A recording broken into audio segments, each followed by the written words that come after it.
Hey everybody, welcome to etrailer.com. I'm Bobby, and today we're taking a look at the Hitch Bike Racks Destination 4-Bike Rack Carrier here on the back of our 2020 Ford Escape. Now guys, this can be a nice little way of giving yourself a very stable platform carrier to get your 4 bikes to wherever your destination might be taking you.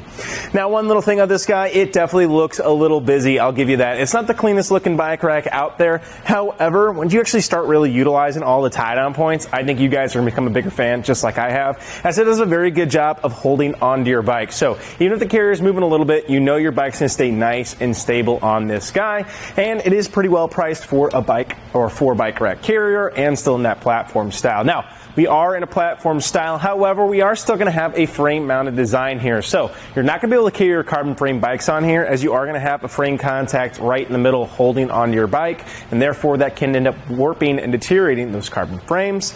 Now, a couple other issues with it too.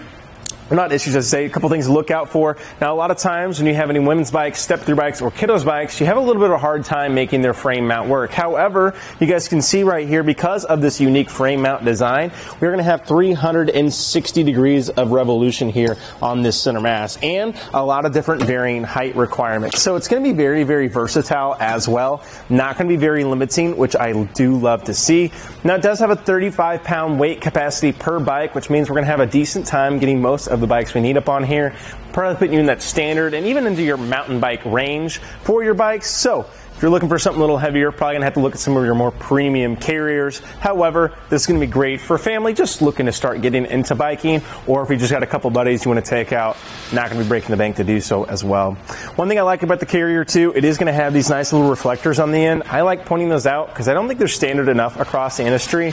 It's just nice to let people know exactly where you are, especially if you've got long road trips or you're coming home at dusk from a trail ride. It's just nice that we have that added security of people knowing where we are, especially with an all-black rack, and especially if you have the black vehicle like ourselves. It can be nice just to go ahead and let people know exactly where you are, especially with those nights. It just makes it nice. You're not going to have those accidents getting home. Well, let's taking a look at the cradles too. You can see we just have our 18C standard groove right down the middle there, widening out just a little bit for ourselves to get from our wider bikes. Let me go grab and tape measure, show you guys that really quick. And you guys can see at its widest point, going to be about almost 4 inches, about 3 3/4, at its shortest, about 3 as well. So one thing to look out for, not going to have the easiest time with any fat bike tires, as this strip isn't the longest in the world. Now it is kind of nice though, because it does have a little eye hole for you to really ratchet through if your hands are cold or wet. Not going to be too big of an issue for ourselves. And these are transposable as well. And go ahead and back off these knobs and kind of put them here in these 2 positions.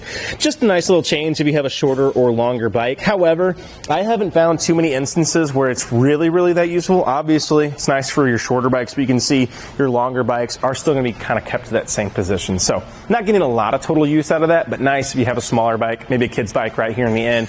Go ahead and make sure it is nice and secure for ourselves. Well, it's not going to take us too much time to get the bike off. To do so, I'm just going to simply undo all of our strips here. Simply pressing them in like that, get them out to the side. And once I do actually have these strips off, let's go ahead and see how our bike is sitting on here before I go ahead and take off my last little element. You guys can see how easy those strips are to sit on there. One thing I'm liking though, you can see our tire, it's going to be an issue, is our tires are going to be right up with our tail lights. So as you get 4 bikes up on here, you're really going to start losing a lot of this visibility on your tail lights here. Now there is a pretty good gap here between our carrier and our bikes and our taillights. You're still getting good emittance around it, so you're not completely sealing off. You're still going to get red, of course, when you brake. However, it is just slightly going to be packing it, especially as you get more and more up on there. Now with our backup camera as is, this is going to be a very busy bike rack, guys. Now what's nice, of course, you just have the one here. You're not going to be losing all of it. However, with just how much stuff is in your way, you're going to be losing a lot on that backup camera, especially as we fold it up later, but we can carry that just in a second.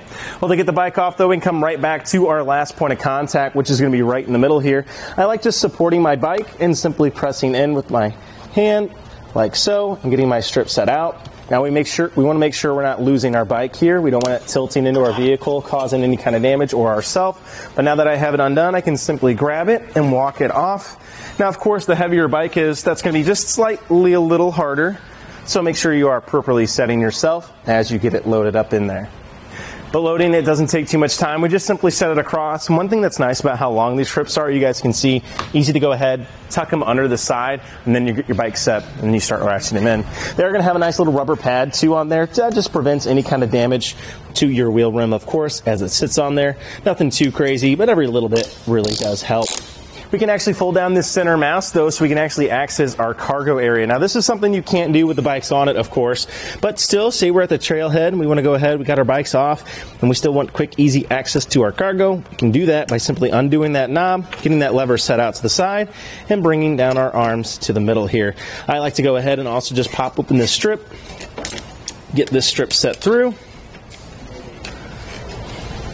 Make sure your mast isn't getting caught by your extra pad, and then just simply slotting that through. Sorry, guys. And then you go ahead and secure that mast, and then it's not popping up out of the way. It stays nice and secure with not too many issues. But now we can go ahead, clip to the back here of our Escape, and pop open our hatch just like so. Now I got that access to my coolers, cargo helmets, anything I might need. And also it can be nice too to give yourself just a little spot to sit. Makes it really easy to change your shoes, anything like that as well, utilizing the carrier. Just nice that we have full access to here and we're not having to completely undo our carrier. Now of course you do have to drop that center mass and get your bikes off on there. So if you're looking away at still accessing the back of your cargo while having your bike still on your carrier, you're probably looking at some more higher end bike racks like the Kuat Indy. That also has a 4-bike one. However, that becomes a huge price jump. So just kind of compare to some other platforms out there. If you guys are really wanting it, it's not the end of the world, of course, just to go ahead and take the bikes off. But if you find yourself stopping a lot of gas stations and stuff, doing a lot of road tripping, this might not be the best option. However, going to be great for those weekends where we just want easy access to the cargo when we're actually at our destination. So, taking a look though here, we are going to have a little bit of clearance. We're going to look out for. Our wings are dipping a little close here on the end, and we are pretty extended here from our vehicle. So let's go ahead from the ground here to the very end of our carrier is going to be putting us right at 18 3/4 of an inch there. So, as those front wheels go up, the back will go down, and so will your hitch-mounted accessories. So let's just be careful. If we have any very steep inclines, now we have 18 inches or so, I don't think we're going to be in too much of an issue. However, if you do find yourself getting a little adventurous, it's definitely something just to be conscious of. Now, another thing to keep in mind, though, is going to be the length that we're adding from our vehicle. Now, the Escape, of course, not the longest vehicle out there, but let's go ahead and see exactly what we're working with here. From the rear of our fascia here to the very back is going to be putting us exactly at 38 inches from the rear of our vehicle. So that's quite a lot of distance, but you do have 4 bikes up on here, and we do have a way of quickly shortening that down. Right in the middle here, we're going to have a retaining clip. We're going to go ahead and pop that guy out like so. And then we are going to have a knob on the other side. All I got to do is simply spin this guy lefty-loosey. I'm going to go ahead and expose that thread. Going to have a nice little safety cable to hold it in place too. And then I can simply walk this guy up right into position.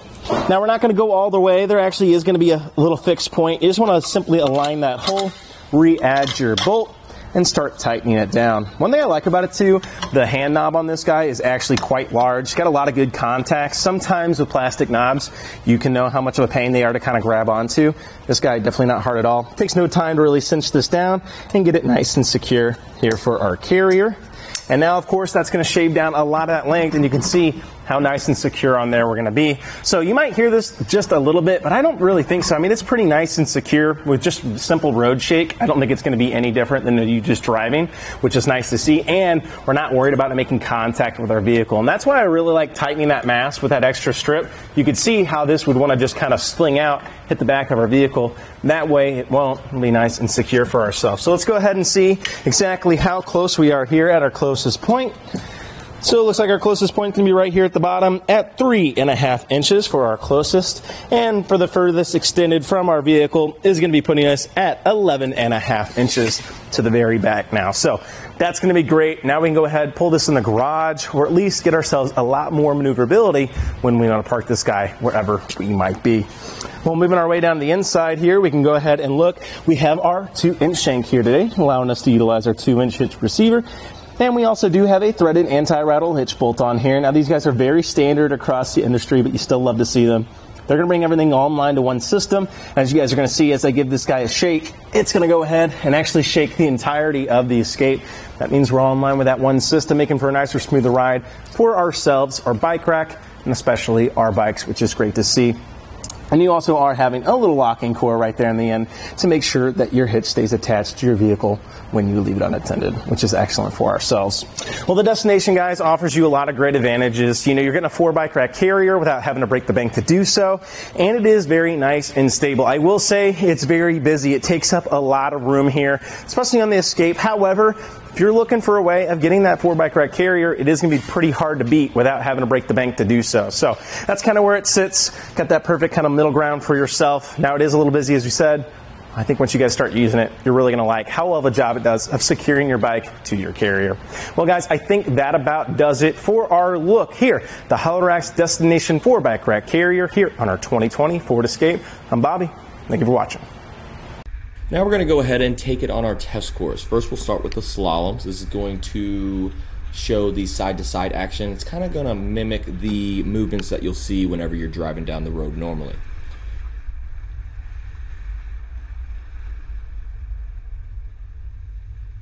Now we'll have the alternating speed bumps. This is going to be more so like the uneven roads and some of that uneven terrain you might be traveling on, and see how it holds up.